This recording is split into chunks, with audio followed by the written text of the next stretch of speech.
Hello and welcome to the channel that I'm changing up a bit. It's normally a dumping ground for GoPro videos of track days, drift days, all the rest of that. Currently the car is out of action, whereas the crank pulley has decided to just leave the engine. So in essence I've had to get a spare engine, not in a typical way of just straight swapping. I've got a bottom end to it. I'm going to reuse the head, which is a BP5A head on mine, just to save having retunes all over again.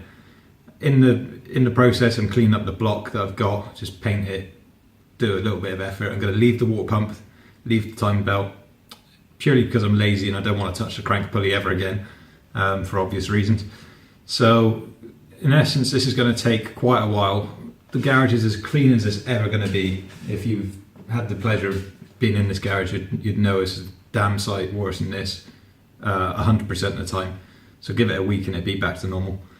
But yeah, just had a clear up in the garage, ready to get the engine out of the car, which is going to be a pretty hard process, seeing as I can't use a lift, seeing as I've got no headroom.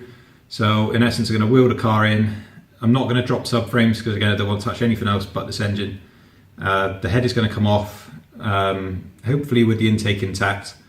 Exhaust obviously I'll have to redo, that's not a problem. It's all going to come off as one piece if I'm lucky, coolant reroute included, and lift straight onto sort of a shelf while I wait for a head gasket, and then straight onto this replacement bottom end that I've got.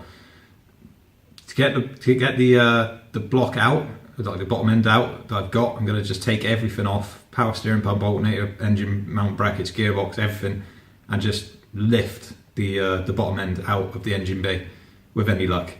So whether I film any of that process of taking it apart, I don't know. Putting it back together is going to be quite interesting because my setup is a bit of a mess, and whether mess is interesting to some people is not the norm for a normal M45 install.